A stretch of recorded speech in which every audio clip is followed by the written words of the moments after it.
I mean, I don't even know what to call this. I don't know either. I have no clue. One washed zero build player in caster, and then one current zero build professional. I mean, wait. Let's think about it. Because let's think about this. Let's think about this because we both have over 50,000 earned, right? Yeah. 100K plus club. Wait, that's not bad. That's not bad. That's not bad. That's not bad. I mean, it's bad when it's we're... pretty bad. It's pretty bad. It's bad when we're thinking in retrospect to what we're about to talk about. That's true. All right, but I mean, we'll come up with the name eventually. Oh, 100%. I mean, we got time. But we'll get into it. Nice. I like how I haven't named the questions, just episode 1. Oh, bad. Because we have absolutely no idea what it's going to be. No title, not even zero. our name yet. All right. I mean, Global Championship, right? The event summary. I mean, turnout, right? We were just talking about this before we booted everything up. Invitational was packed, sold out.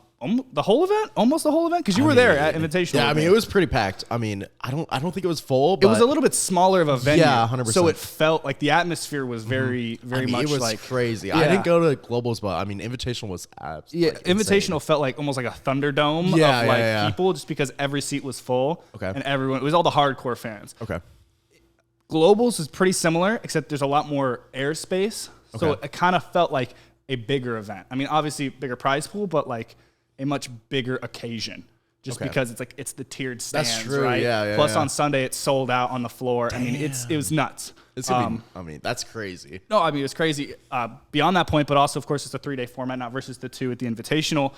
I was a little bit thrown off by the upper and lower brackets before the event. I wasn't sure how it was really going to go.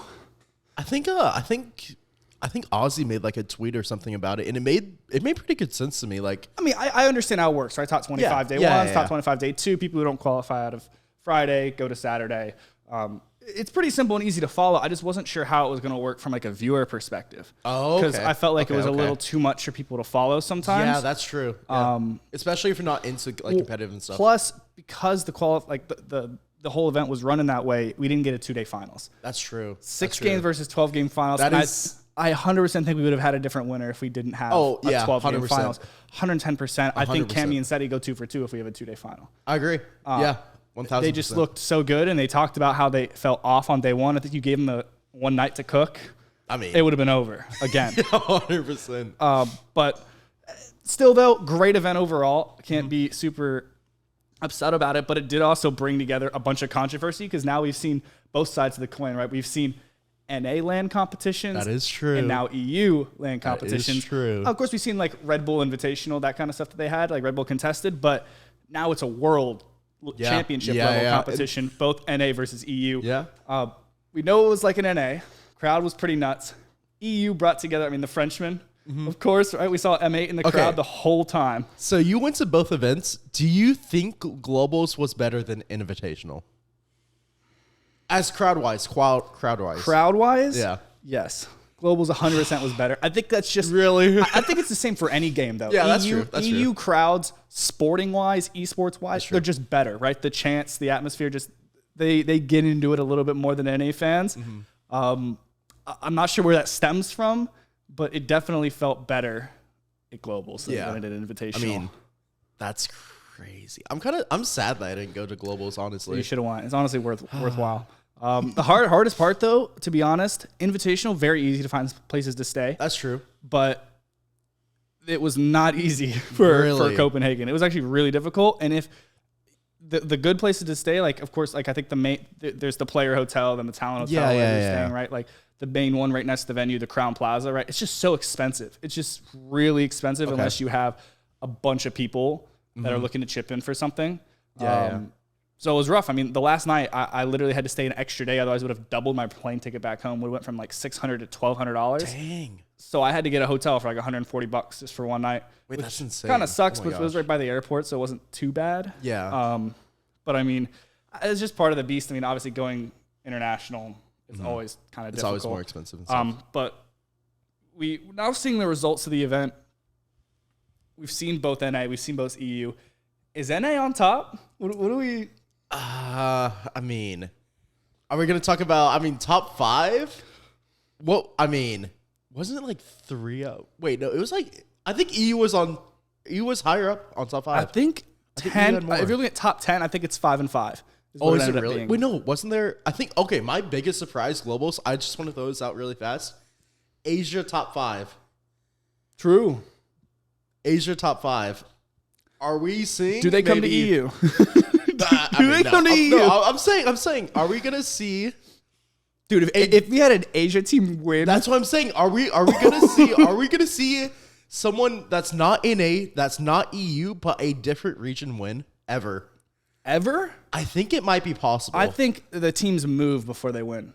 Yeah, I think true. they leave the region before they win because if they're, I mean, that's like what Shimoki did. I mean, if they're performing at that level, why stay in those smaller regions? 100% move to EU or NA, start bagging out there. Bigger prize you pool. get bigger prize pool, and you get higher level of competition to practice. So it just sets you up to win at a global stage. I saw this recently on Twitter. Brazil has like no practice. Oh yeah, nothing. Zenko was talking about. There's like nothing. Yeah, I'm not surprised. I mean, to be honest, it's like one or two teams that run the whole region. Yeah, that's true. I think it's literally been like 2 or 3 teams that have won every FNCS ever or something. I mean, I mean, how many teams like still compete in like duo cash cups? Like what? 4,000 teams at least. Yeah, I mean, and they were saying right on Brazil that's their only practice is cash cups. Yeah. Which is crazy because that's like $100 per win. It's just crazy. Like that's their main practice. Their pro scrims is $100 a win cash cups. Like it's kind of crazy. That's crazy. Yeah. All right, but. Mero and Cooper taking it home, $1 million, NA bagging out. That's the only reason why I kind of talk about NA on top. But like Mero and Cooper, I know personally it was nowhere in my top 5. I don't know anyone where they were in their top 5. For you, did you see it coming at all? I saw it top 5. I did see it top 5. There's no chance. I did. You know why? Uncon Rumble with the center map is so easy to rotate out of.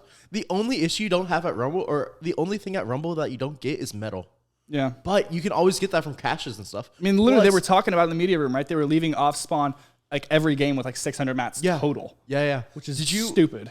Did you see where all the zones pulled, by the way? The left side? It was every single like game. It's like Citadel area. Them. Like, like literally right near them. So, which, I mean, winning teams, pulling zones, whatever you want to say. I mean, it's a battle royale end of the day. That's true. The team that I think it literally pulled onto, who did it pull onto? There was an Asian team landing at. It was Eclipsed. Yeah. Eclipsed would say it. Yeah. The team landing there didn't do crazy good. No. And it's like, okay, so zones, like you can still do bad if you're getting every zone. Yeah. It doesn't mean everything. Why, it's because they can't get surge there. There's like not many teams around them, so. And I guess most people in these lobbies are staying in Storm or on Edge most of the time. Exactly. Anyways. That's how you get surge. Yeah, because they don't want to end up getting 3-2-1. Exactly. But yeah, I mean, Mero and Cooper, absolutely crazy. Mero now tying Epic Whale, 6x. I know you've seen those edits on Twitter. Not 1, not 2, not 3, not 4, not 5. Make it 6 now, dude. Those are hard. So hard, man.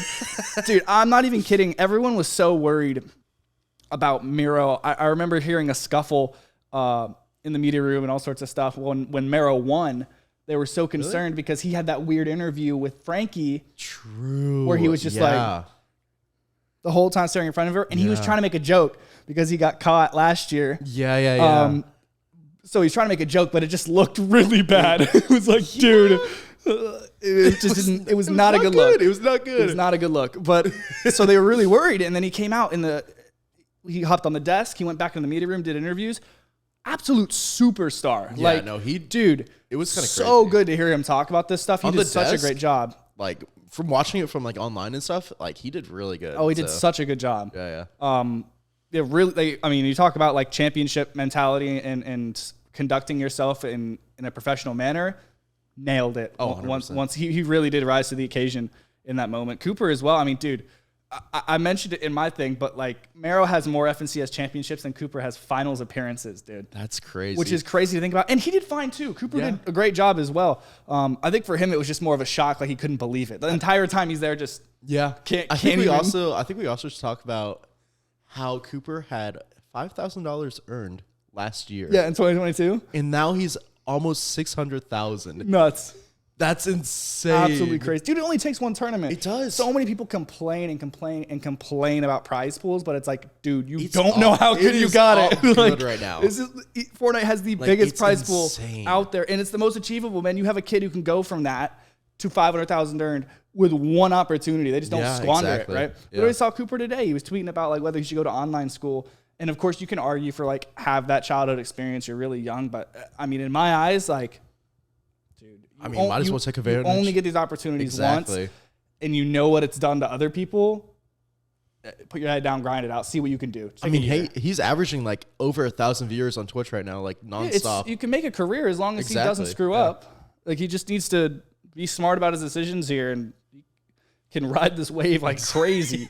As long as we're still on the topic of globals, though, NA versus EU, that kind of continuing topic. I mean, Kanata Ages versus Thomas HD and Malibuka off spawn.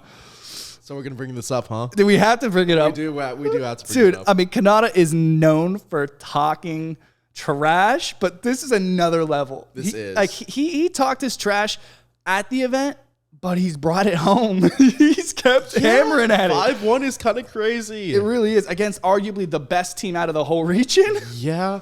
Like, I mean, watching those 5s off spawn was absolutely insane. Like, dude, I mean, like, it's a 50-50, right? Yeah. It really is just a 50-50 end of the days. You flip a coin 6 times, 5-1. I mean, whatever, it can happen, right? It's just who's scroll wheeling, who gets the right slide, who doesn't get a movement bug. It is straight a 50-50. I mean, it really comes down to who has the better draw. Oh, yeah. And then the last game, what did they tried to force the split, either side of the POI, which, I mean, is good, but you just end up getting keyed, and both teams are shambles. Teams died, whoever gets slurp truck every time. Almost at like the exact same time. So. It's literally like the one drop on the map that you cannot split, like at all. 100%. The team that gets slurp truck just wins. You just get keyed by them because they get shield so fast.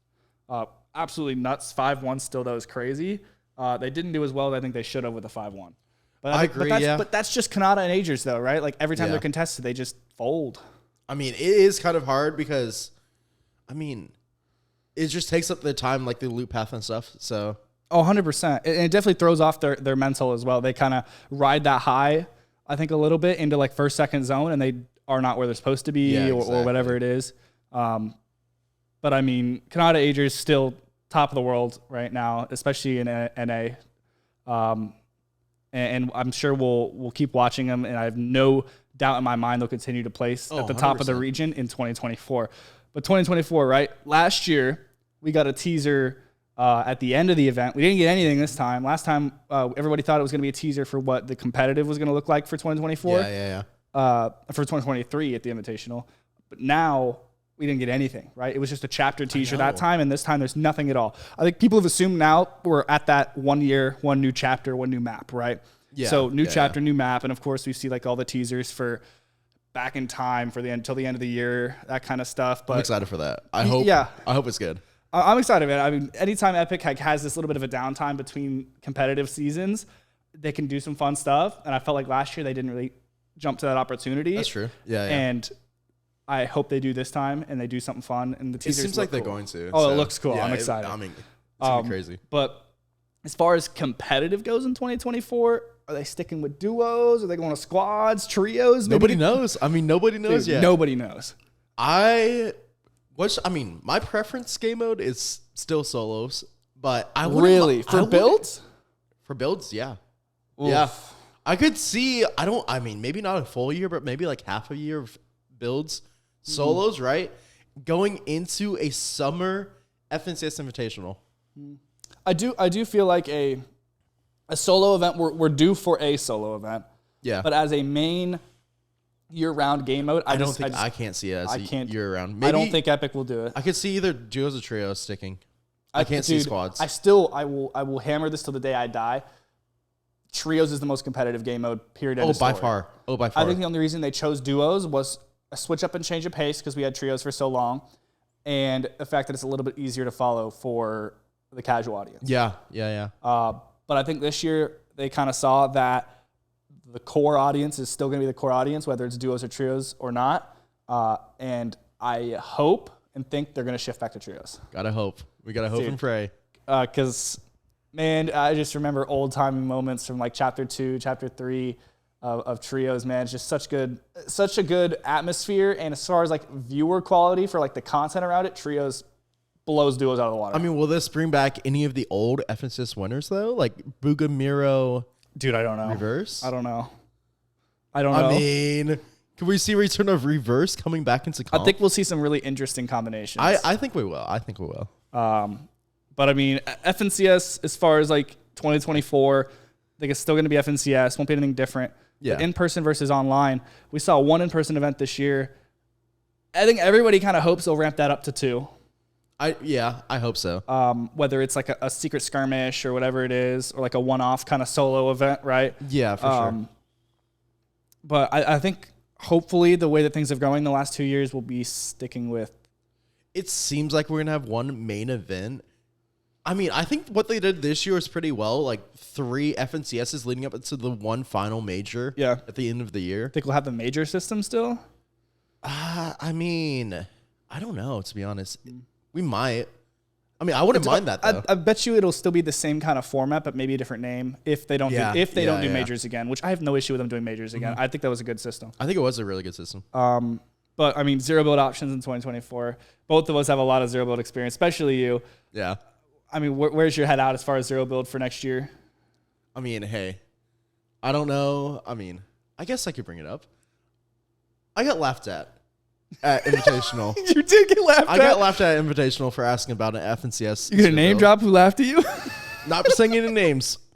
Not gonna say any names. It's fine. Yeah, you almost said it. Not gonna say any names. But no, yeah, we were backstage. You got to talk to some people at Epic, and you said some pretty big names. You said the words zero build FNCS and question mark, and I got laughed at. No words, just laughter. Yep. I mean, okay, realistically though, I do hope Zero Build does get like maybe just a other side event. It doesn't have to be like an FNCS or something. Like an official competitive track? Yeah. Other than like cash I'm cups? thinking other than cash cups. So you know how console has like the console champion cup? Yeah. I hope Zero Build gets something like a that. one-off per season big Zero Build event. I like that. Yeah. Other than just third-party events. Yeah, exactly. I still think third-party events by far going to be dominated by Zero Build. That's going to own Zero Builds, 100%. Collegiate seems to be going the same way as well right now. Yeah. And I mean, in the end, Zero Build just has a big audience, and as far as like content creation, Zero Build is insane. It's the way to go. It dominates by far. I mean, remember Practice Server did their. You played in that. I did. The content was it Content Creator Madness or something? Or Constantine Chaos. Chaos. Dude, such a good event. So many cool moments. I just remember the clip of NPen IGLing his entire team, screaming. So funny. Oh my god! I hope the viewers like watched it and stuff. Like, dude, yes. It was insane as like a player though.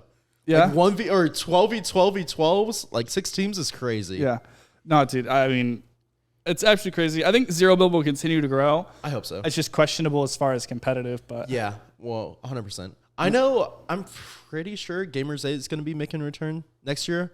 I'm not 100% on that, but I've heard some things. I have not heard a reason why they wouldn't. That's what I'm saying. I mean, it turned out pretty well this year. I think Gamers 8 is here to stay. Fortnite as a title in Gamers 8, I don't see why not. That's what I'm saying. They pull numbers. I think it just depends on whenever they decide they don't like Fortnite anymore. But yeah, 100%. I love it. And of course, both of us got to go out there for that event. I pray I get to go back. Such an awesome. I hope we qualify again. So it was an insane event. Insane experience. We'll see, man. But that wraps up episode 1. We still don't know what to call it. We'll figure out a name down the road, but make sure to keep your eyes out on socials. Hopefully some new stuff coming out, short form content from this as well. Yeah. Make sure you follow Pfluger and I on all socials. It's true. We'll catch you guys in the next one. Peace, guys.